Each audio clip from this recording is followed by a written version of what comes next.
Pronto, começou. Vamos ver se vai dar certo. Aqui está aparecendo que o microfone está ligado, então vamos começar. Então, epidemiologia descritiva. Aqui a gente vai tratar daqueles conceitos associados a estudos epidemiológicos e que visam a avaliar algumas características relacionadas a tempo, lugar e pessoa. Então vamos começar vendo aqui um conceito básico associado à epidemiologia. Então, a epidemiologia é classicamente descrita, definida como a descrição de doenças segundo segundo tempo, pessoa e lugar. E, nesse sentido, uma das premissas básicas da epidemiologia é que as doenças seguem padrões, ou seja, as doenças não se distribuem aleatoriamente, mas sim seguem padrões que permitem não apenas projetar a ocorrência futura dessas doenças, mas também formular estratégias de prevenção e controle dessas doenças. Assim, o estudo da epidemiologia, ele visa a responder essencialmente 3 perguntas básicas. Quem é afetado por essas doenças? Quando a doença ocorre? E onde a doença ocorre? Assim, a descrição, o estudo, a análise dos fenômenos epidemiológicos sempre vai estar relacionado à avaliação dessas 3 características conjuntamente. Fenômenos relacionados à pessoa, aos agrupamentos populacionais, ao tempo, o espaço temporal onde essa doença, esse evento ocorreu, e também o lugar, o local onde esse evento aconteceu, onde ele tomou lugar. Então agora a gente vai ver quais são as principais variáveis que são estudadas na epidemiologia em relação a cada uma dessas categorias. Começando pela categoria pessoa.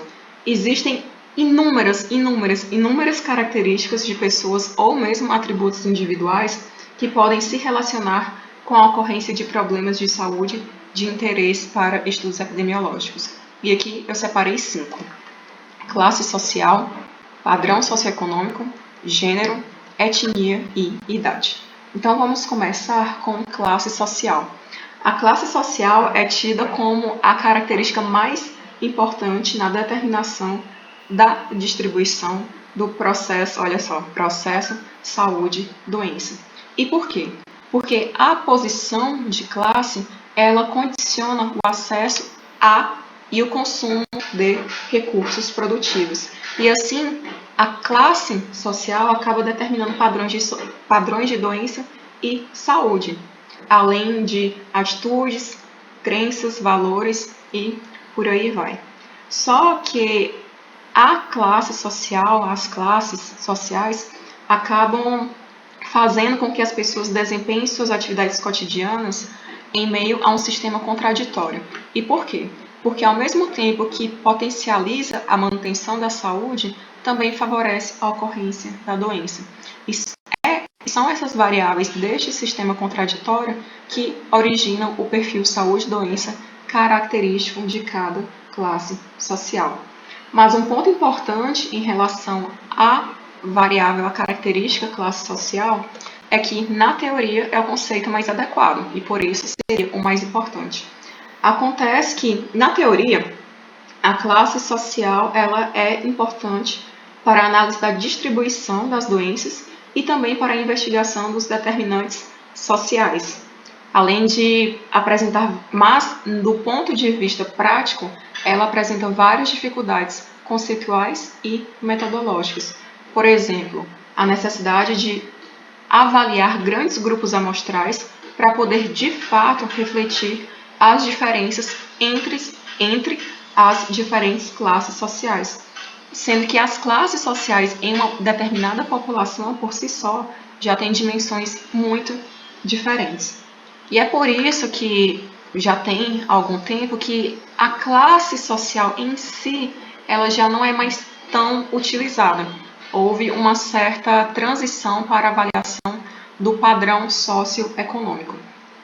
Então, dadas as dificuldades para essa operacionalização em relação à análise da classe social de uma determinada população, o conceito de classe social em inquéritos populacionais tem sido transferido para o inquérito voltado ao padrão socioeconômico.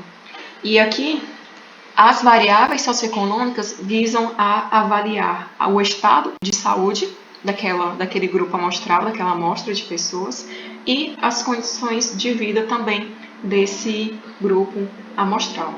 Nesse sentido, as variáveis econômicas mais utilizadas podem ser usadas de modo isolado ou composto. Quais seriam as isoladas? Principalmente renda, escolaridade e ocupação. Então, essas três variáveis socioeconômicas seriam utilizadas para, então, classificar o padrão socioeconômico de uma determinada amostra tirada de uma determinada população. É interessante destacar que ocupação é diferente de profissão. E por quê? Porque as pessoas vão ter formações profissionais que usam para desempenhar diferentes ocupações, mas não necessariamente há uma relação direta entre ocupação e profissão. E no... Oi, alguém quer? Não? No Brasil, renda e escolaridade tendem a ser as variáveis mais utilizadas. Acontece que a renda, de modo geral, ela, apesar de ser, digamos, fácil, é fácil você perguntar, mas não é fácil você obter a resposta. O que recai muito naquela questão de você, digamos, ter uma visão comparativa com a renda de outras pessoas, de outros grupos, e você ter uma certa vergonha de reportar qual é a sua renda individual, renda familiar. Então, apesar de renda ser um conceito simples de perguntar, não é uma resposta simples de obter, porque recai em vários outros pontos complicados socialmente. E as variáveis compostas seriam combinações das variáveis isoladas. O uso, as diferentes combinações vão depender muito do objetivo de cada estudo. Eu retirei esse gráfico do livro, daquele capítulo que eu comentei com vocês, só porque ele mostra o serviço de saúde procurado segundo o extrato de vulnerabilidade social. Então, eles colocaram aqui baixa e nula, que seria a vulnerabilidade social, e média e alta vulnerabilidade social. E o que eles colocam é que o perfil de utilização dos serviços que declararam ter tido algum problema de saúde e buscado algum tipo de serviço de saúde é bastante diferente entre os grupos analisados.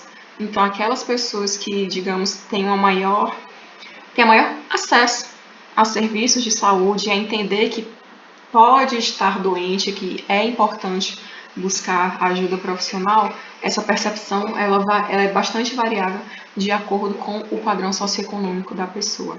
Às vezes não é nem só a percepção, né? É a própria capacidade de acesso em si.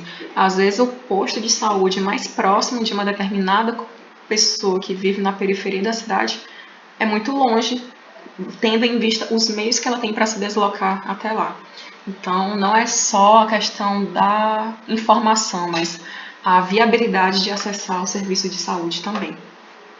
Outra característica seria gênero.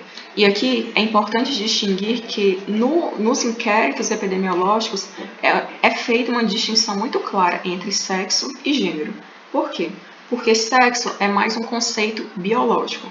Então, a variável sexo tende a ser utilizada como um marcador biológico médico e tende a levar em consideração apenas aspectos anatômicos e fisiológicos do aparelho reprodutivo e, eventualmente, características genéticas diretamente relacionadas ao cromossomo X ou ao cromossomo Y, que seria o sexo cromossômico, mulheres XX, homens XY. Então, o sexo está mais dentro da perspectiva biológica e genética daquela pessoa em questão. Já o gênero, ele é considerado um construto, uma construção social.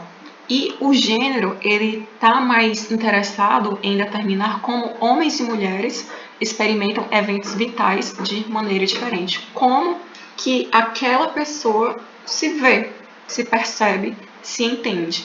Então, o gênero não está levando em consideração a constituição genética da pessoa e não necessariamente o órgão reprodutivo daquela pessoa. Ele está levando em consideração como que a pessoa se percebe no ambiente em que ela está inserida. Mas, então, o gênero ele vai determinar como homens e mulheres experimentam eventos vitais de maneira diferente, embora dentro do mesmo contexto. Que a gente sabe que não quer dizer nada das pessoas estarem assim dentro do mesmo contexto, porque dependendo das características várias dessas duas pessoas, especialmente homens, mulheres e considerando a população LGBTQIA+, mesmo estando dentro do mesmo contexto, não necessariamente elas terão as mesmas experiências. Então, é muito importante fazer essa distinção entre sexo e gênero. Mas, focando no gênero, essa característica é muito importante para exatamente marcar características próprias aos comportamentos de grupos de sujeitos sociais, além de ser importante para estabelecer o contraste entre masculino e feminino. E esse contraste entre masculino e feminino não necessariamente, de novo, seria homens e mulheres no sentido estrito da palavra. É como a pessoa se percebe, como que ela se entende naquele contexto em que aquela particular pessoa está inserida. Como que ela se percebe, como que seria esse contraste no meio em que ela está inserida. E por que isso é importante? Exatamente para enfocar as relações que se estabelecem entre homens e mulheres no âmbito social. Então, resumindo, esqueci dessa parte. Mas então, isso aqui é importante porque essas variáveis, essas relações que se estabelecem no âmbito social, elas influenciam no estado de saúde e também influenciam no acesso e na utilização dos serviços de saúde. Agora sim, estudos epidemiológicos, eles devem levar em consideração, de preferência, as relações de gênero e as peculiaridades do sexo biológico. Não necessariamente um irá se sobrepor ao outro, mas dependendo do que sempre vai depender do que está sendo avaliado e de qual é o objetivo da pesquisa. Pode procurar estudar conjuntamente as relações de gênero e as peculiaridades do sexo biológico. Mas um detalhe muito importante é que as relações de gênero, de modo geral, elas são enormemente afetadas pela classe social e pela posição socioeconômica. Tanto é que um dos aspectos mais gritantes dessas relações de gênero é a assimetria de poder que existe entre os diferentes sexos, entre os diferentes gêneros considerados numa determinada estrutura social. Agora, saindo de gênero, etnia. A etnia, ela é e deve ser utilizada como uma variável social. Para quê? Exatamente para compreender como as relações raciais produzem desigualdades sociais em saúde. A etnia, a gente sabe que ela frequentemente, se não sempre, está muito associada à classe social. Na verdade, ela se relaciona de uma forma muito complexa com a classe social. E ela reflete principalmente a distribuição de poder entre os grupos sociais no interior de uma sociedade. E a gente sabe que frequentemente as diferenças entre os grupos étnicos estão fortemente relacionadas, associadas às condições socioeconômicas. Eu não sei se são todos, mas eu já vi algumas pesquisas que trocam aquele conceito de raça pelo conceito de etnia. Mas vez ou outra, se você parar para pesquisar um estudo e olhar com cuidado, vez ou outra ainda tem essa, não sei nem se dá para dizer confusão, mas às vezes, dependendo do autor, dependendo do estudo que foi feito, eles tendem até a utilizar como sinônimos. Então, apesar de você estar falando de etnia, você joga grupos raciais no meio da sua frase.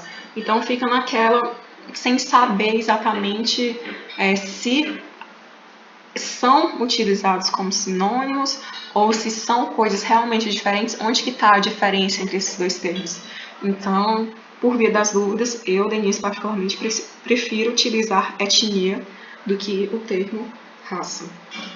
Mas outro aspecto importante associado à etnia é que uma população, quanto mais miscigenada, mais difícil é a aplicação deste conceito. E não é o conceito de etnia, é exatamente o que eles falam de conceito baseado em ancestralidade.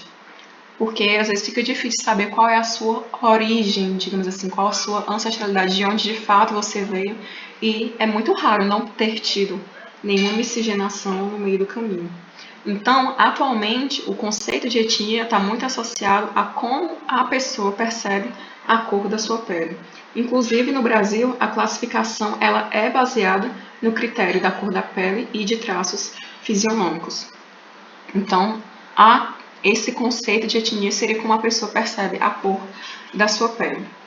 Então, de novo, vai depender muito de como a pessoa se enxerga no ambiente no qual ela está inserida. E, por fim, idade. A idade é um grande e importante determinante do estado de saúde e do perfil de morbimortalidade em uma dada população. E por quê? Porque qualquer que seja o evento de saúde em consideração, ele sempre vai variar de acordo com a idade dos indivíduos acometidos, dos indivíduos considerados. E por quê? Porque a idade tem um componente biológico, e esse componente biológico ele está associado com a probabilidade de ocorrência de uma determinada doença, mas também está associado com a gravidade dessa doença. Já o componente social da idade estaria relacionado com o fato de que, em diferentes etapas da vida, a pessoa passa por diferentes experiências. E essas diferentes experiências, elas determinam o menor ou maior risco de produção de doenças.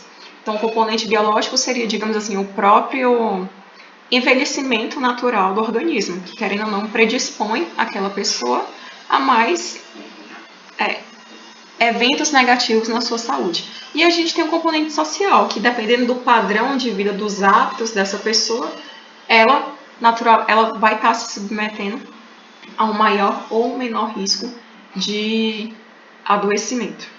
Então, essas são as características relacionadas à pessoa que eu trouxe para trabalhar com vocês. Agora, a gente vai entrar no tempo. E o tempo está relacionado com as variações temporais nos fenômenos epidemiológicos. E aqui a gente vai ver um pouquinho mais sobre 3 das características associadas ao tempo. A gente vai ver os fenômenos epidemiológicos do ponto de vista de intervalos curtos, que eles consideram curtos aqueles eventos que ocorrem ao decorrer de dias, horas ou meses. Tendência secular, que eu acho que até a Juliana comentou isso na aula dela, que diz respeito a variações que ocorrem em um longo período de tempo, de 1 ano para cima, mas também avaliam variações cíclicas. E essas variações podem ser cíclicas, propriamente ditas, ou sazonais. Então, vamos começar vendo do ponto de vista dos intervalos curtos. E aqui a gente vai tratar de 2 conceitos que todo mundo, mesmo que não tenha, assim, não saiba diretamente o que quer dizer, não vai poder falar que não escutou ninguém falando por aí. Começando com epidemia. O conceito oficial de epidemia, o que é isso? Epidemia se refere à ocorrência de uma determinada doença ou evento relacionado com a saúde, claramente em excesso em relação ao que seria esperado para uma determinada população. Então, nesse sentido, uma epidemia não necessariamente representa a ocorrência de um grande número de casos, mas sim um número acima do usual, tendo em vista a frequência esperada para um certo local e tempo. Então, não é que eu tive uma grande, não necessariamente, quer dizer que eu tive uma grande explosão do número de casos de uma determinada doença.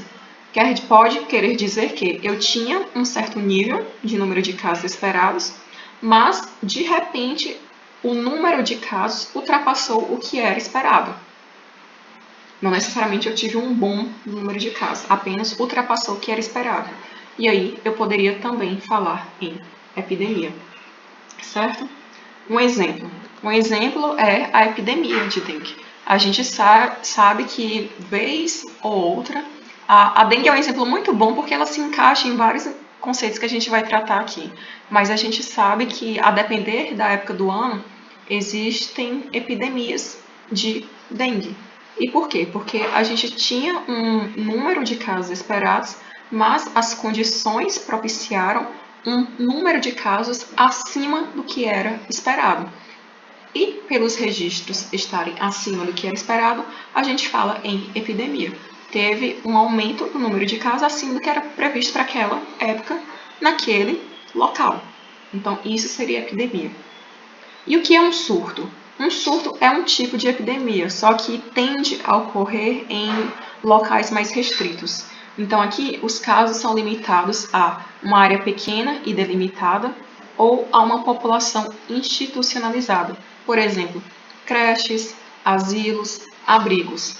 Então, quando eu tenho um aumento do número de casos em uma determinada doença, por exemplo, numa creche, eu posso falar em um surto, porque foi naquele ambiente restrito da creche que eu tive o aumento do número de casos.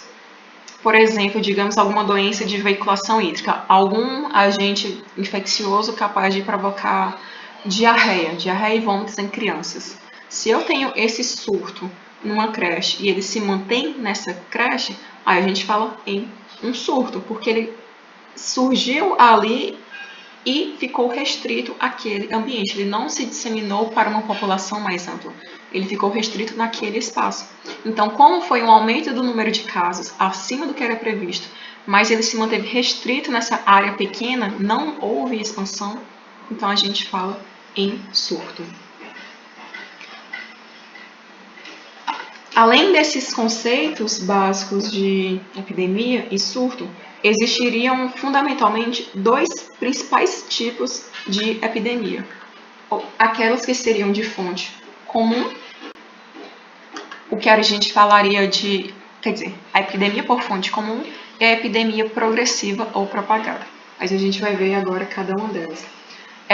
Esse tipo de epidemia progressiva ou propagada, a progressão da doença, o avanço do número de casos, tende a ser mais lento, porque aqui o mecanismo de transmissão é entre indivíduos e não a partir de uma exposição simultânea a um determinado agente infeccioso. Então, esse agente infeccioso, direto ou indiretamente, seria transmitido entre indivíduos. Já na epidemia por fonte comum, eu tenho várias pessoas expostas simultaneamente a um dado agente infeccioso. E é por isso, a partir desta exposição simultânea, que o número de casos tende a aumentar muito mais rápido. Então, a disseminação da doença e a epidemia em si tende a ocorrer mais rapidamente. Então, epidemia progressiva ou propagada. Quais seriam os subtipos associados a ela? A gente pode ter a forma direta, quando eu tenho a transmissão entre indivíduos da mesma espécie, o que seria o caso, por exemplo, infecções sexualmente transmissíveis, onde eu preciso do contato direto entre duas pessoas para que haja a transmissão do agente infeccioso.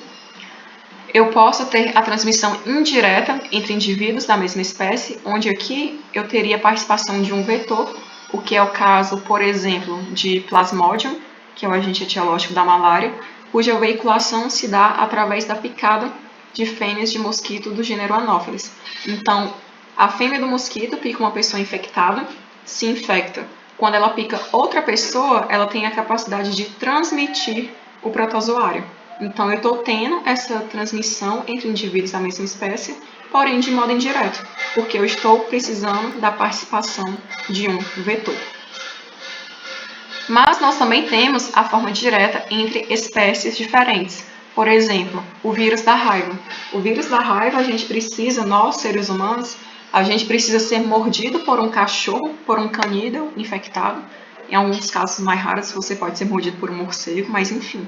De toda forma, eu estou tendo uma veiculação direta a partir de contato direto, porém entre espécies diferentes. E por fim, nós temos a forma indireta entre espécies diferentes. E aqui esse conceito já necessita de uma abstração um pouquinho maior. Porque nesta última situação, seria, por exemplo, o caso da leishmaniose, que é provocada pelo protozoário Leishmania. Acontece que nessa situação, eu tenho a possibilidade do inseto se alimentar, por exemplo, no caso da leishmaniose visceral, desculpa, que é o calazar.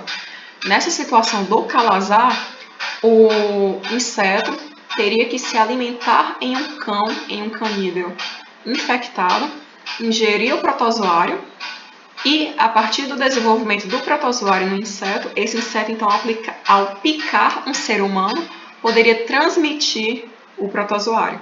Então, eu teria essa veiculação do agente infeccioso entre duas espécies diferentes, cão e homem, através de um vetor. Então, por isso, ela seria indireta, porque eu precisaria da participação de um intermediário. Então, esses seriam os subtipos associados à epidemia progressiva ou propagada. Já a epidemia por fonte comum, como eu falei anteriormente, é quando eu tenho a exposição simultânea de várias pessoas a um dado evento adverso, e aqui a gente vai considerar um agente infeccioso. E um exemplo que eu acho muito interessante foi um caso de epidemia de toxoplasmose, que aconteceu, agora eu não vou lembrar o ano, não tem tanto tempo assim não, a reportagem é de 2002, então foi por essa época aí. O que aconteceu? A gente tinha um município chamado Santa Isabel do Ivaí, no Paraná. E esse município era abastecido por uma rede de abastecimento de água, que tinha uma caixa d'água, e tinha uns gatinhos que resolveram fixar residência por lá. Acontece que esses gatinhos estavam infectados com o protozoário, e o protozoário Toxoplasma gondii, que é o agente etiológico da toxoplasmose, no gato, ele é eliminado nas fezes do gato. E esses gatos infectados, eles defecaram na caixa d'água. E as fezes estavam contaminadas com o protozoário. Só que a caixa d'água, o quê? Abastecia a cidade. Então a água ficou, o quê? Contaminada. Então, muitas pessoas que tiveram contato com essa água contaminada acabaram ingerindo a forma do protozoário e desenvolvendo a doença toxoplasmose.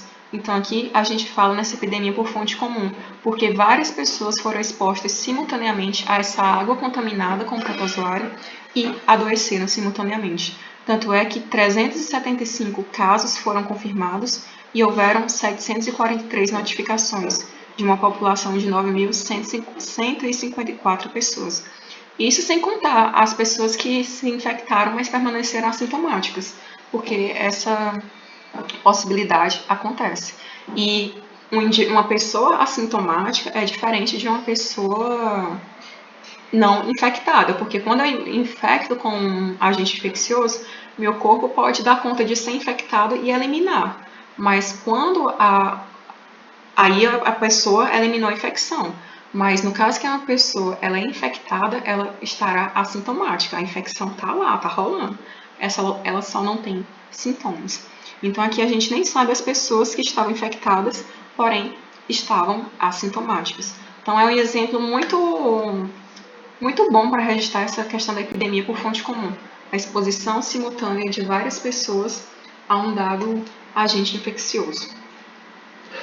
E um outro conceito associado a intervalos curtos é endemia. A endemia é a presença constante de uma doença, agente infeccioso ou agravo em uma população específica. E, de novo, um excelente exemplo para representar esse conceito é a dengue, porque o Brasil o Brasil como um todo, é um local endêmico para a dengue. Então, a cada época do ano, em cada localidade do território nacional, já há um número previsto, um número esperado de casos de dengue. Então, a dengue está presente 100% do tempo no território nacional e ela tem números previstos, estimados em cada parte do território a cada momento do ano. Quando esse número de casos se torna acima do esperado, aí sim a gente falaria em epidemia. Então, vocês percebem a diferença? A endemia é quando a doença já existe a níveis constantes, está lá e não vai embora. Então, a endemia é uma doença que ocorre constantemente, a níveis constantes, num determinado local, numa determinada população.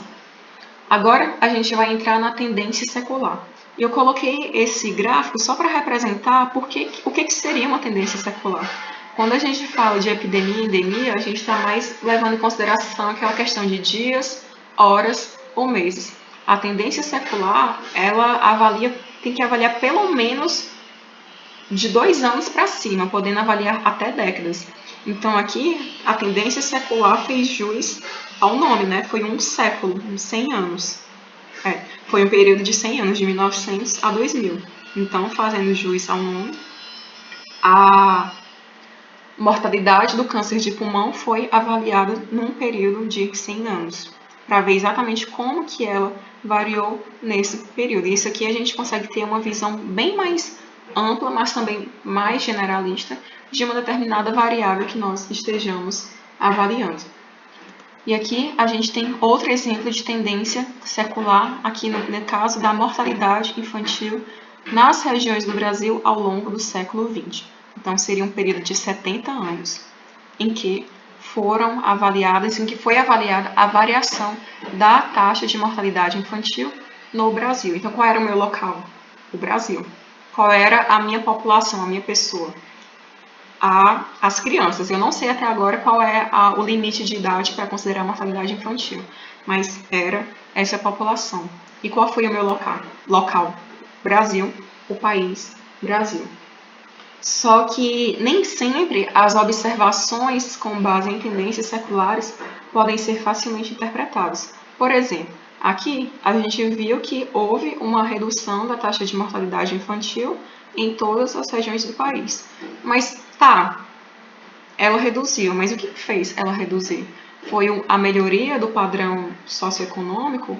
Foi a melhoria das condições de habitações? Foi maior disponibilidade de alimentos? Foi falta de registros? O que fez ela reduzir? Então, a gente vê que reduziu, mas os fatores que levaram a essa redução, a gente não consegue inferir só com base na tendência secular. Tem que fazer uma série de outros estudos, então, para conseguir dar maior certeza dos fatores que influenciaram na variação que eventualmente seja observada em uma tendência secular. E as variações cíclicas? Bom, elas podem ser cíclicas propriamente ditas ou sazonais. As variações cíclicas, elas são aquelas observadas em um período maior que um ano. Por exemplo, aqui a gente tem esse gráfico que coloca os ciclos da cachumba na Inglaterra e no país de Gales, antes do início de programação de vacinação em massa. Então, 1962, 1981, a gente já consegue ver que é um período maior que um ano. E a gente está vendo essa variação cíclica, sobe, desce, sobe, desce, sobe, desce. Eu achei interessante que eles colocam o que seria, digamos assim, uma visão geral de uma doença com variação cíclica. Nesse caso, a ideia geral é que uma infecção com boa capacidade de disseminação, que se dissemina, se espalha muito bem, quando introduzida em populações altamente suscetíveis, ela vai se expandir em grande velocidade até que várias pessoas tenham adoecido e o número de suscetíveis decresçam a patamares tão baixos que esse agente infeccioso e a doença propriamente dita, elas não terão mais condições de se manter em taxas tão elevadas, tendendo então a produzir cada vez menos casos, chegando a níveis muito baixos ou até mesmo a desaparecer. Aqui baixou muito. Acontece que uma população ela não é estática, ela está sempre, digamos assim, sendo renovada. Pessoas estão morrendo, pessoas estão migrando e pessoas estão nascendo. Então, quando o número de pessoas susceptíveis se sobrepõe ao número de pessoas não susceptíveis, a tendência é que, caso o agente infeccioso ainda esteja rondando esse determinado local, ao encontrar essa grande nova proporção de indivíduos susceptíveis, ele retome essa capacidade de disseminação e de provocar doença, fazendo com que um novo ciclo se estabeleça, permitindo o aumento de infectados e o aumento de casos da doença. Até que volta, já tem muitas pessoas que não são mais susceptíveis, aí começa a decair de novo. Aumenta o número de suscetíveis, aumenta de novo. Então, essa seria a ideia geral de uma variação cíclica.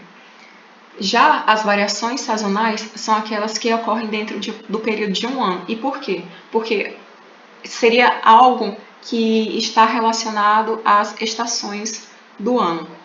Então, nessa condição, as doenças que coincidem com as estações do ano são muito bem exemplificadas por aquelas doenças infecciosas agudas.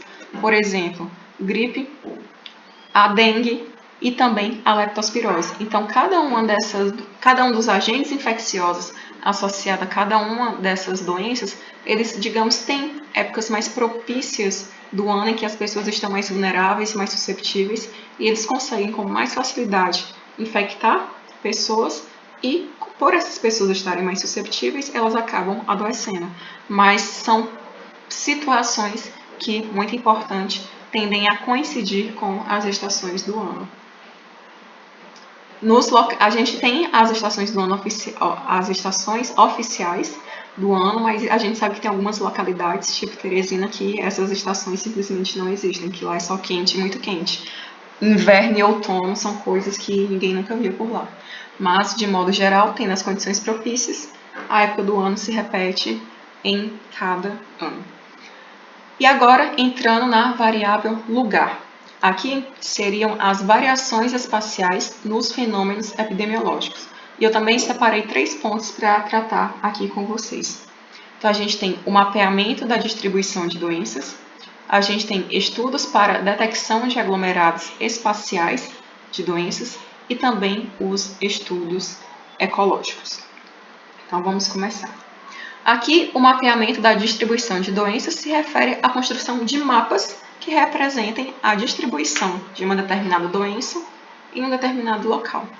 O mapa de pontos, ele pretende registrar dados de localizações específicas, especialmente aquelas que são identificadas por latitude e longitude. Por exemplo, o local de residência do doente.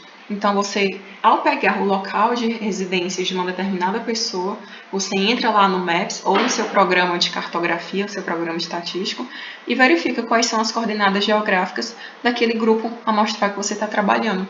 E assim, você consegue construir um mapa de pontos representando, então, as localidades de ocorrência da doença. Acontece que mapas de pontos tendem a ter interpretações problemáticas. Por quê? Porque, a depender da doença que você esteja estudando, não necessariamente o local de residência da pessoa está diretamente relacionado com a doença. Exemplo, leishmaniose tegumentar. A leishmaniose tegumentar, que é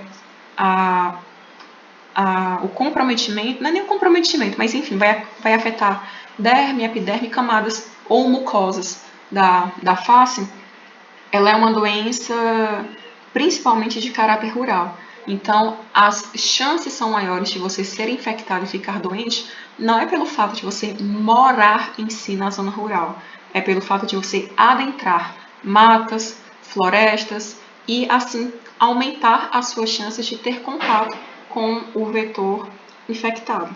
Então, não é necessariamente o local de residência, é uma doença que está mais associada à atividade ocupacional da pessoa. Então, não necessariamente ela infectou no local onde ela mora, mas sim no local onde ela exerce a sua ocupação.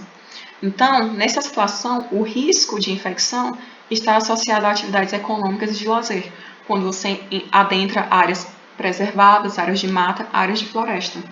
Então, nesse caso, o local de residência do doente não necessariamente indica onde a transmissão ocorreu.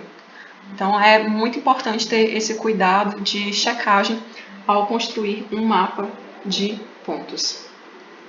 Outra possibilidade de mapa é o mapa temático. E esse aqui eu tirei deste artigo que avaliou os aspectos epidemiológicos e a distribuição espacial da leishmaniose visceral em Picos, Piauí, Brasil. E olha, ele está todo pintadinho aqui exatamente porque os dados geográficos são agregados em regiões ou áreas. Por exemplo, bairros. Aqui seria a região de Picos e cada uma dessas divisões representa um bairro de Picos. E foi feita o uso de um programa estatístico, foi registrado o número de casos de leishmaniose visceral em cada um dos bairros e, a partir dessas informações, mapa dos bairros do município e o número de casos por bairro, foi possível então construir um mapa temático representando o número de casos por bairro. E aí a gente atribuiu cores diferentes a cada região, de acordo com o número de casos, e construiu esse mapa temático. Por exemplo, aqui o mais vermelho, ele coloca 5 ou 8 casos, eu acho. Branquinho, 0 casos, amarelo, 1 ou 2 casos, e o laranja, 3 ou 4 casos. Então, aqui, de acordo com a cor, eu consigo inferir o número de casos por bairro. E esse número aqui está relacionado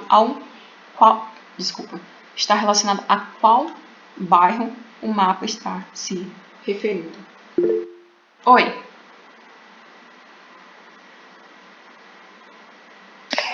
Eu coloquei sem querer, desculpa. Sem problema. Então, aqui a tendência é usar taxas padronizadas por idade, sexo e razões de mortalidade ou morbidade. Mas, de novo, vários fatores podem influenciar o que é apresentado.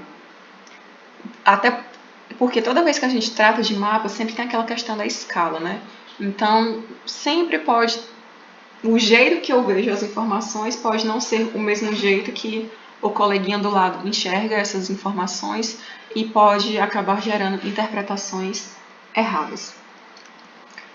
Bom, nós também podemos realizar estudos para a detecção de aglomerados espaciais de doenças.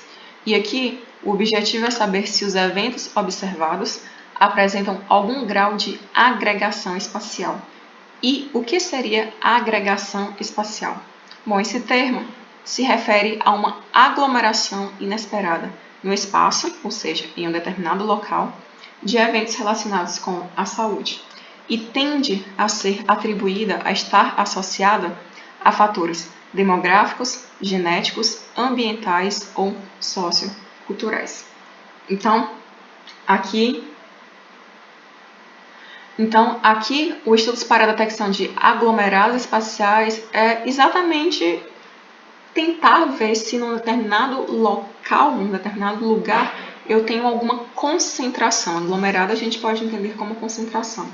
Se num determinado local a gente tem alguma concentração de uma doença, de um evento relacionado à saúde, que possa ter relação com as condições de moradia, ou com padrões genéticos, ou com fatores ambientais ou socioculturais. E esses estudos, eles tendem a avaliar mecanismos de geração desses agregados, que são essencialmente 2. Mecanismos de reação, ou seja, se as pessoas adoecem independentemente, ou seja, nessa situação, as pessoas estariam sujeitas ao maior risco de adoecer. Por quê? Porque elas compartilham um mesmo conjunto de fatores de risco. Então, elas compartilham esses mesmos fatores de risco, mas cada pessoa adoece independentemente da outra. A outra possibilidade, o outro mecanismo, seriam os mecanismos de interação, onde eu tenho a interação entre indivíduos próximos geograficamente. E esse mecanismo de interação é um fenômeno dependente. Dependente de quê? O risco de adoecer de uma pessoa depende, por exemplo, da existência de outras pessoas transmitindo um determinado agente infeccioso.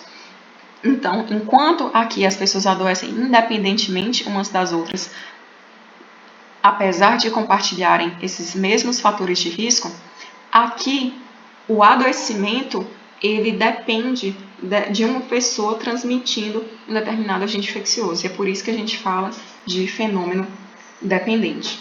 E quais seriam as questões a serem respondidas? Também, essencialmente, 2. Se haveria uma tendência geral para a ocorrência de agregação especial de um evento, e também se os agregados geográficos ocorrem em regiões específicas. Eu acho que um exemplo seria, por exemplo, aquela doença de Tay-Sachs, que é uma doença que tende a acometer populações judaicas. Então, essas pessoas, elas compartilham elas compartilham um conjunto de fatores de risco semelhantes, que seria a sua ascendência, mas acaba que o risco de adoecer, ele é variável, ele é independente de uma pessoa para outra, e elas adoecem independentemente entre si. Então, a gente tem esse grupo amostral dentro de uma dada população, e o evento de saúde tende a se concentrar nessa população, porque está diretamente associado a essa questão genética da ascendência. Mas, mesmo nesse sentido, o risco de adoecimento, apesar das pessoas compartilharem os mesmos fatores de risco, seria independente e seria diferente de uma para outra. E já quase finalizando, estudos ecológicos. Estudos ecológicos examinam a variação espacial, variação de lugar, de eventos relacionados com a saúde em relação a características socioeconômicas, ambientais, demográficas e também quanto ao estilo de vida. E aqui são avaliadas várias variáveis de exposição, mas que podem ser categorizadas em medidas agregadas, medidas ambientais e medidas globais.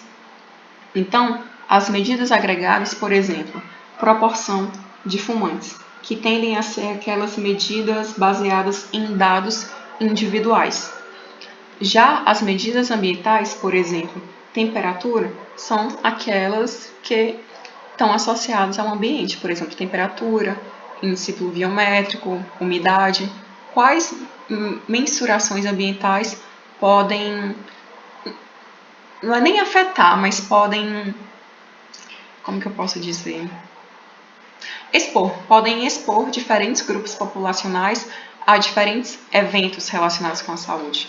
E também as medidas globais, por exemplo, densidade populacional, que aqui eu vou avaliar o contexto mais amplo onde aquela determinada amostra está inserida. E aqui, no caso de estudos ecológicos, os desfechos desses estudos epidemiológicos, em geral, são expressos por meio de taxas de incidência ou de mortalidade para as regiões avaliadas, onde eu estou avaliando a densidade populacional, estou avaliando uma determinada variável individual, sendo as medidas agregadas, e eu também vou estar avaliando quais fenômenos, quais características ambientais podem participar desse processo de evento relacionado à saúde. Um exemplo que até os autores do livro colocaram foi que, por exemplo, o consumo per capita de bebidas alcoólicas específicas estaria não diretamente, mas teria uma íntima relação com a mortalidade devido à doença cardiovascular.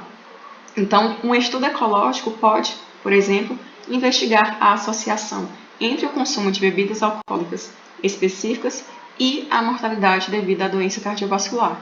Então, eu vou estar avaliando uma medida agregada, que seria uma variável individual, que seria o consumo de bebida alcoólica, e aqui ele coloca específica, mas ele não especifica qual seria. Eu vou ter a minha medida global, que seria a população em estudo, que seriam as pessoas que fazem esse consumo, quer dizer, as pessoas que morreram de doença cardiovascular e necessariamente faziam o consumo dessas bebidas. E o meu evento ambiental seria o contexto, o ambiente em que elas estão inseridas. Por exemplo, ela é fumante? Ela não é fumante? Ou então, qual a região onde ela mora? Qual, por exemplo, as condições ambientais que poderiam ter favorecido esse acometimento, tá? Então, aqui nós encerramos a primeira parte de hoje. Alguma dúvida? Alguém quer perguntar alguma coisa?